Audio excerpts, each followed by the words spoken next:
Class 8th chapter 6.3 ये प्रश्नावली 6.3 के क्वेश्चन नंबर 1 है। बुक्स आप सबके पास है, आप बुक्स में प्रश्न देख लीजिएगा। पहला प्रश्न है, निम्नलिखित संख्याओं के वर्गमूल ज्ञात करने में इकाई अंक की क्या संभावना है। तो ये ऊपर प्रश्न लिखा हुआ है, ये यहाँ से संख्या शुरू हो रही है 1 2 3 और ये 4। ठीक है, इन संख्याओं में आपको इकाई अंक बताना है और आपको पता है इकाई अंक पीछे से शुरू होता है। तो उत्तर है संख्याओं के वर्गों में इकाई अंक 0 1 4 5 6 9 होता है, इसलिए दी गई संख्याओं में संभावित इकाई अंक ये है। तो मतलब मैंने प्रश्नावली शुरू करने से पहले आपको कुछ चीज़ें समझाई थी इकाई के अंक में क्या होना चाहिए और क्या नहीं होना चाहिए, तो ये उससे संबंधित सवाल है। आपको सिर्फ इकाई अंक बताना है इसमें। तो देखिए इकाई अंक पहली संख्या में 1 था तो हमने 1 लिख दिया, ये आपका आंसर है। दूसरे में इकाई अंक 6 है तो ये हमने 6 लिख दिया। इधर भी 1 है, इधर भी 1 लिख दिया। इधर क्या है 5, तो ये 5 लिख दिया। ठीक है, तो ये आपको कंप्लीट करना है। दूसरा है बिना गणना किए वह संख्या बताइए जो वास्तव में पूर्ण वर्ग नहीं है। मतलब इन संख्याओं में आपको ये बताना है कि ये पूर्ण वर्ग है या नहीं। पूर्ण वर्ग कब होगा, जब दो दो के जोड़े बनेंगे।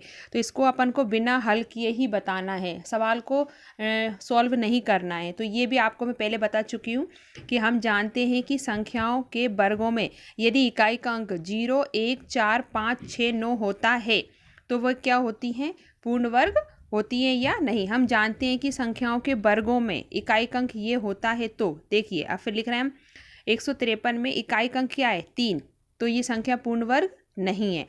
यदि इकाई के अंक में 0 1 4 5 6 9 है तो ये पूर्ण वर्ग है, और यदि इकाई के अंक में ये सब संख्याएं नहीं हैं तो ये पूर्ण वर्ग नहीं है। बस यही इसमें आपको बताना है। ठीक है, तो ये आप पढ़ लेना और लिख लेना, समझ में आ जाएगा।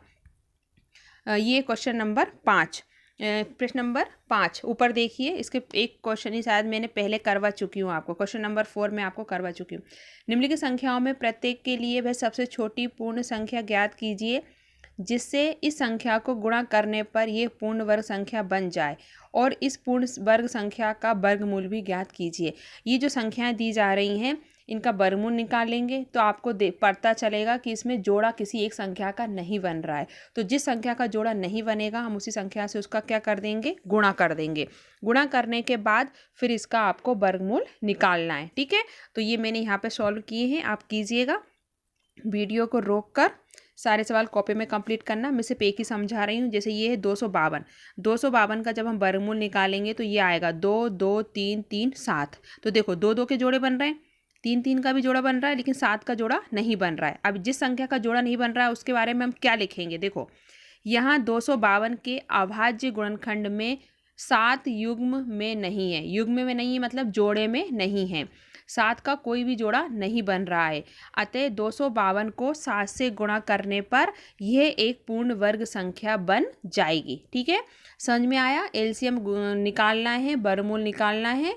जिस संख्या का जोड़ा नहीं बनेगा, जैसे मान लो 3 का नहीं बने या 5 का नहीं बने, तो बस ये लिख देना कि 5 का जोड़ा नहीं बन रहा है, इसलिए संख्या में 5 का गुणा करेंगे तो ये पूर्ण वर्ग बन जाएगी। इस प्रकार ये सारे सवाल हैं, आप कॉपी में कंप्लीट करना। ठीक है, ये भी वही सवाल है, सेम उसी क्वेश्चन के, क्वेश्चन नंबर 5 के सवाल है ये। वीडियो को रोककर आप उतार लेना कॉपी में। अब आ रहे हैं क्वेश्चन नंबर 6 पर। निम्नलिखित संख्याओं में प्रत्येक के लिए वह सबसे छोटी संख्या ज्ञात कीजिए जिससे इस संख्या को भाग देने पर, पहले क्वेश्चन में हमने क्या किया था, गुणा किया था। इसमें वो क्या बोल रहा है, भाग करना है। ठीक है, सेम प्रोसेस वही होगी। इस संख्या का भी हम वर्गमूल निकालेंगे। यदि वर्गमूल में जोड़ा जिस संख्या का नहीं बनेगा उस संख्या का हम लिख देंगे कि हम 7, जैसे कि पहला सवाल 252, यहाँ 252 के अभाज्य गुणन में 7 युग्म में नहीं है, अतः इसमें 7 का भाग देंगे तो ये पूर्ण संख्या बन जाएगी। ठीक है, तो ये सवाल भी आपका प्रश्न नंबर 6 हो जाएगा। ये भी प्रश्न नंबर 6 का ही है। अब प्रश्न नंबर 7 सबसे नीचे दिया है, देखिए पढ़ना है इसको आपको हमें। ये एक विद्यालय में कक्षा 5 6 7 8वीं के सभी विद्यार्थियों ने प्रधानमंत्री राष्ट्रीय राहत कोष में 2401 रुपये दान किए और प्रत्येक विद्यार्थी ने उतने ही रुपये दान के रूप में कक्षा के विद्यार्थियों की संख्या ज्ञात करना है। तो देखिए प्रधानमंत्री राहत कोष में दान दिए उन्होंने 2401 रुपये, माना विद्यार्थियों की संख्या x। आपको विद्यार्थियों की संख्या निकालनी है, इसलिए x। उन्होंने सिर्फ टोटल बताया कि क्लास 8th में टोटल इतने रुपए हमें मिले हैं, लेकिन एक बच्चे ने कितना दिया ये हमें नहीं मालूम, ये हमें निकालना है। तो बच्चों को हम x मान लेंगे। तो इसका हो जाएगा एक्स स्क्वायर, क्योंकि वर्गमूल की प्रश्नावली है। बस ये देखो एक्स स्क्वायर बराबर ये, तो वर्गमूल इधर चला जाएगा, इसका वर्गमूल निकालेंगे 49 आएगा। तो विद्यार्थियों ने 49 रुपीज़ दिए। ये बहुत सरल सवाल था, करके देखना। फिर ये प्रश्न नंबर 8, ठीक है।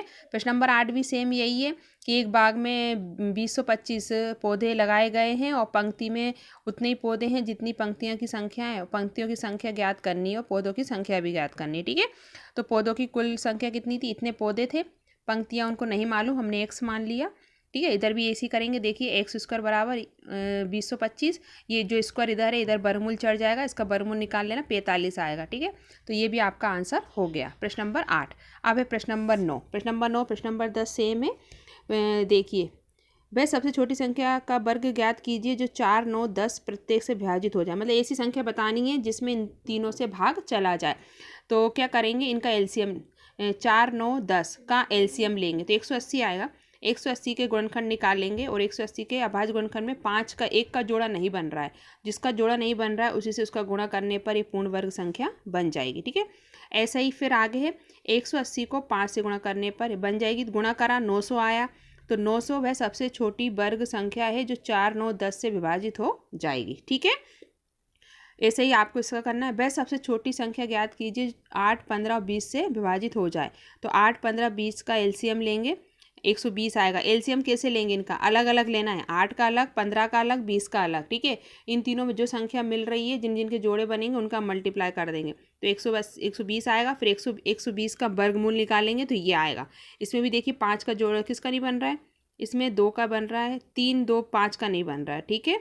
तो ये बस इतना इसका गुणनफल आएगा, ठीक है। इसमें आगे वर्गमूल नहीं निकालना है। तो ये हो गई आपकी प्रश्नावली 6.3 कंप्लीट। कॉपी में कंप्लीट करिएगा, प्रश्नों के जो उत्तर मैंने दिए हैं उनको सेंड कीजिएगा और अभी प्रेजेंट भेजना, ठीक है।